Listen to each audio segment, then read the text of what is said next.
Bismillahirrahmanirrahim. Assalamualaikum warahmatullahi wabarakatuh. Alhamdulillahirabbil alamin. Ikhwan wa akhwat fillah rahimakumullah. Pembahasan kita kali ini adalah pembahasan yang baru ya, tetapi masuk dalam pembahasan muamalah dalam perbuatan atau amal atau pekerjaan yang haram. Tetap yang bagian selanjutnya, yakni bagian yang hubungannya dengan ghash. Ghash itu apa? Yakni ghash itu apa? Ghash itu dalam sebuah muamalah atau dalam sebuah jual beli, yakni menyembunyikan ya hal-hal yang sifatnya itu rusak, aib, ataupun menyampurkan, juga bisa dikatakan mencampurkan hal yang baik dan buruk, ataupun memberikan sesuatu hal yang sebenarnya tidak sesuai dengan keinginan. Itu bisa dimasukkan dalam ghash di dalam masalah ini. Jadi dalam jual beli kebanyakan dalam masalah ini terjadi ya. Secara umum bahwa ghash ini adanya penipuan di dalam masalah barang yang dijual belikan. Ini secara umumnya definisinya adalah adanya penipuan dalam barang yang dijual belikan. Tentunya di pihak penjual di dalam masalah ini, bukan dalam pihak pembeli. Nah, di dalam masalah ini ada syarat-syarat tahakkuk atau terjadinya ghash di dalam masalah ini. Yang pertama adalah sang penjual itu mengetahui barang tersebut maghsus atau terjadinya rusak atau palsu ya, dan pembeli tidak mengetahuinya gitu. Jadi kalau ada dua hal ini jelas-jelas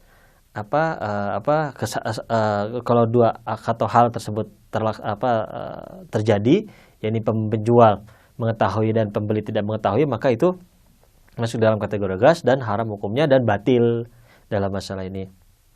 Insyaallah dalam pembahasan selanjutnya masalah batil dan sahihnya muamalah akan dijelaskan secara detail, karena ada beberapa dalam masalah ghash ini beberapa bentuk. Jadi sebagian itu batil muamalahnya, sebagian itu tidak batil muamalahnya, walaupun haram hukumnya dalam ghashnya itu sendiri. Nah, bagaimana kalau misalnya sang pembelinya mengetahui itu terjadi adanya ghash? Ya, terjadi dalam barang tersebut terjadi kecacatan dan penjual juga mengetahui, pembeli juga mengetahuinya, tetapi walaupun tidak ridho, ya kan? Tidak ridho tetapi terpaksa dia itu membelinya. Misalnya terpaksa dia itu membelinya karena misalnya sangat butuh dengan barang tersebut. Contoh misalnya dia membutuhkan obat tersebut. Sebenarnya obat itu secara umumnya itu harganya itu dalam pasaran itu misalnya secara umumnya itu harganya murah, tetapi hanya misalnya dalam daerah tertentu misalnya si penjualnya itu menjual dengan harga mahal ya, karena jarang dia menjual dengan harga mahal, begitu sangat melambung harganya karena memang sangat membutuhkan obat tersebut, maka walaupun tidak ridho dengan harga tersebut maka dia terpaksa untuk membelinya. Itu maka kalau dengan kondisi seperti itu maka tidak masuk dalam kondisi ghash, tapi haram hukumnya, mimbab zulum atau mimbab kezaliman dari pihak penjual di dalam masalah tersebut. Kecuali kalau misalnya sang pembeli dan penjual itu tahu bahwa ada barangnya cacat dan segala macam dan ridho kedua-dua belah pihak, tidak ada keterpaksaan, ridho kedua belah pihak, maka itu tidak dikatakan ghash, tidak juga haram. Karena ini berbeda hukumnya, karena dua-duanya saling meridhoi dengan seadanya barang tersebut. Jadi tidak dikatakan ghash dan tidak diharamkan. Jadi pertama harus penjualnya mengetahui dan pembelinya tidak mengetahui bahwa barangnya tersebut maghsus.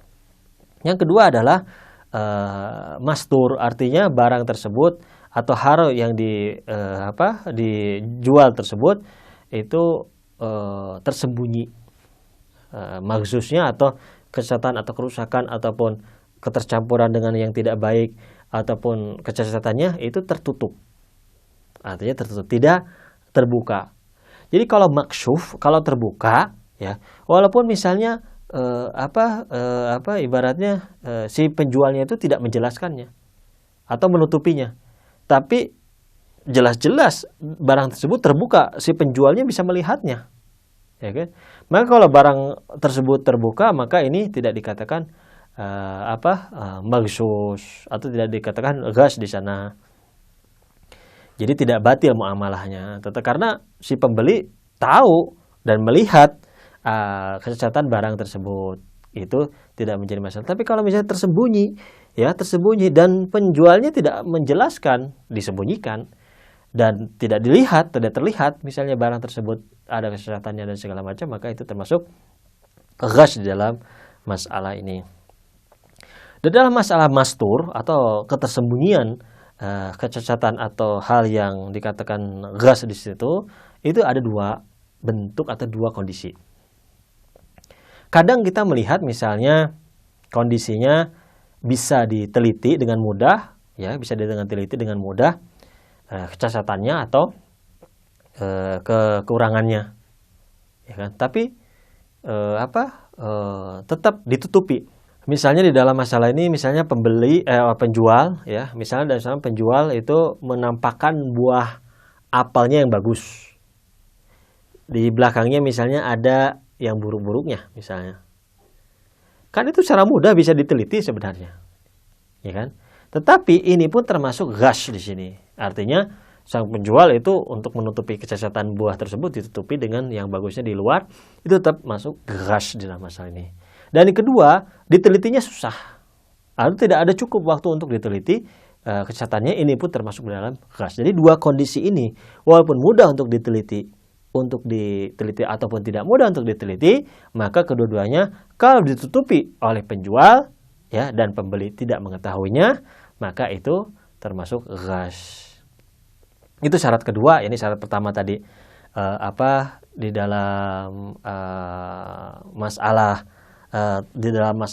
yang pertama itu adalah sang penjual mengetahui dan sang pembeli tidak mengetahui. Yang kedua adalah mastur atau tertutupi, dan yang ketiga adalah adanya qasd atau niat untuk melakukan ghas atau penipuan dari pihak penjual tentunya. Kalau memang tidak ada niat di dalam masalah ini, dalam beberapa kondisi misalnya tidak ada masalah niat dalam masalah ini, maka itu atau misalnya dia karena tidak tahu juga jadi tidak niat, misalnya di latar belakang karena ketidaktahuan adanya ghas magsus barangnya tersebut, penjual tidak mengetahuinya, tersebut tidak berniat dalam masalah ini, maka itu tidak dikatakan ghas dan tidak haram dalam masalah ini. Nah, ada beberapa jenis atau jenis ghas dalam muamalah, ya kan?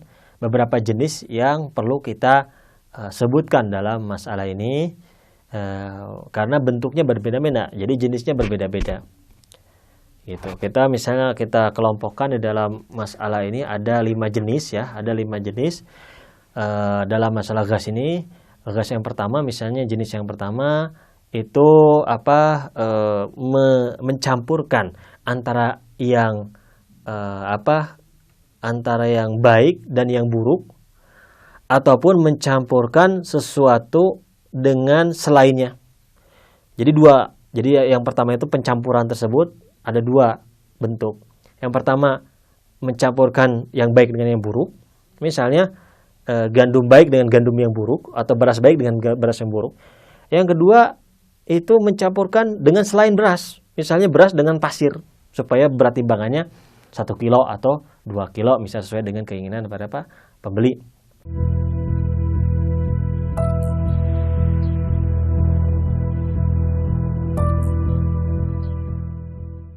Dan ini termasuk dalam mencampurkan sesuatu yang haram dan masuk dalam wilayah ghas di dalam masalah ini dan haram hukumnya.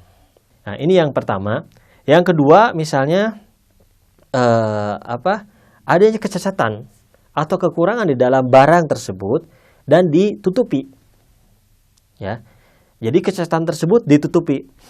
Misalnya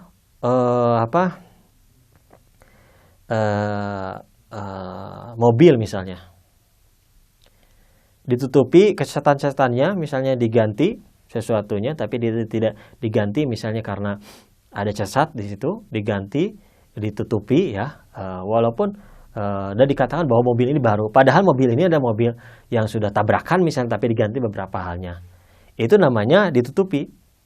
Nah, itu pun tidak diperbolehkan. Itu bentuk yang kedua. Yang kedua adalah dalam masalah barang yang dilakukan atau penipuan di sini misalnya dalam timbangan misalnya atau jumlah lah itu diperlihatkan ya untuk menjadi berat atau besar atau banyak. Contohnya misalnya ada kain ya atau misalnya kain atau sesuatu kalau misalnya ditimbang dalam basah atau lembab itu lebih berat kainnya misalnya kalau kita atau misalnya bulu misalnya bulu domba misalnya kalau misalnya dalam kondisi lembab atau ini bisa berat timbangannya. Nah, itu termasuk gas juga atau misalnya domba itu sendiri misalnya dikasih minuman ya supaya gemuk ya supaya berat timbangannya dombanya tersebut atau kambingnya tersebut lebih besar. Atau bulunya juga kalau dalam basah atau air kan agak berat, maka jumlahnya atau kiloannya jadi naik. Ini pun termasuk gas. Ini yang ketiga. Jadi diperlihatkan untuk diperbanyak jumlahnya, beratnya, ya. Itu pun termasuk gas di sini. Jadi secara kuantitasnya diperlihatkan untuk diperbanyak gitu. Padahal aslinya tidak demikian. Banyaklah cara-cara pedagang yang khain atau yang licik dalam masalah itu melakukan hal tersebut. Yang keempat dalam masalah ini menyebutkan sifat-sifat yang dimana sifat-sifat tersebut bisa menyebabkan pembeli menyenangi atau menyukai dan menginginkan barang tersebut. Padahal sifat-sifatnya tidak ada di dalam barang tersebut. Misalnya menjual mobil dikatakan bahwa mobil ini irit bensinnya, padahal kenyataannya tidak irit bensinnya, boros misalnya bensinnya. Ini pun termasuk gas di dalam masalah ini. Atau misalnya menjual kuda ini adalah kuda untuk lari, kuda untuk perlombaan lari, padahal kuda tersebut kuda malas, bukan kuda lari. Ini pun termasuk gas di sini yang tidak diperbolehkan. Ini jenis yang keempat. Dan jenis yang kelima ini adalah mahiyahnya atau mahiyah dari sesuatu tersebut berbeda. Misalnya yang diinginkan adalah emas ternyata kuningan. Yang diinginkan adalah emas ternyata misalnya bukan emas. Gitu. Nah, ini adalah mahiyatnya berbeda. Jadi diberikan dengan tidak sesuai, mahiyatnya tidak sesuai dengan apa yang diinginkan oleh pembeli. Jadi 5 jenis tersebut.